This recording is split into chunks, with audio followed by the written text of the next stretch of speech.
लोग के बीच में बहुत दर्द भरा गीत लेके आई हूँ। बहुत दर्द भरा गीत है, सुनोगे तो आंख में से आंसू निकल ही आएगा। जिस बेटी की माँ नहीं होती है वो बेटी ये गाना बनाई है। साथियों, वीडियो अच्छा लगे अगर तो लाइक सब्सक्राइब कमेंट जरूर करना। बहुत दर्द भरा गीत है, देर ना करते हुए गाना शुरू करते हैं। फूटल राम की मतिया हो बिना माई के नैहर। फूटल राम की मतिया हो बिना माई के नैहर। बिना माई के नैहर, बिना माई के नैहर। फूटल राम की मतिया हो बिना माई के नैहर। मैया जौहती दर्द पूछ लियती, मैया जौहती दर्द पूछ लियती। भाभी ना दिए कवरिया हो बिना माई के नैहर। भाभी ना दिए कवरिया हो बिना माई के नैहर। फूटल राम की मतिया हो बिना माई के नैहर। फूटल राम की मतिया हो बिना माई के नैहर। मैया जौहती रहिया निहराती, मैया जौहती रहिया निहराती।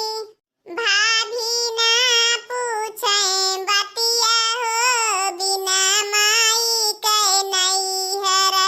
फूटल राम की मतिया हो बिना माई के नैहर। फूटल मोर की मतिया हो बिना माई के नैहर। मैया जौहती खबर मोर लियाती, मैया जौहती खबर मोर लियाती।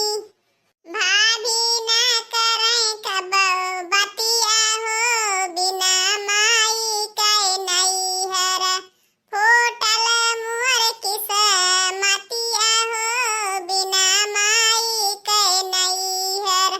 फूटल राम की मतिया हो बिना माई के नैहर। मैया जौहती चुनरी लई दियाती, मैया जौहती चुनरी लई दियाती।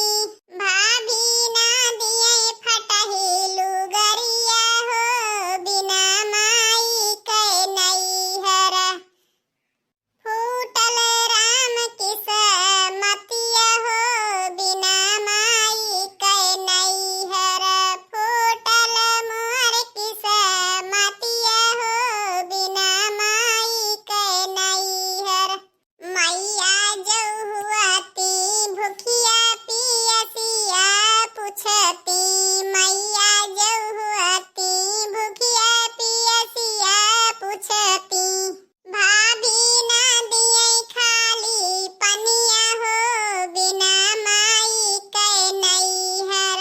फूटल मोर की मतिया हो बिना माई के नैहर।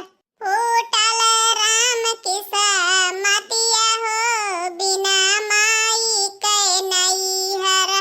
मैया जौहती दुख सुनते रोती, मैया जौहती दुख सुनते रोती। भाभी दुख सुनत मुँह फेराई माई के बिना। फूटल मोर की मतिया माई के बिना। फूटल राम की मतिया माई के बिना। फूटल राम की मतिया माई के बिना।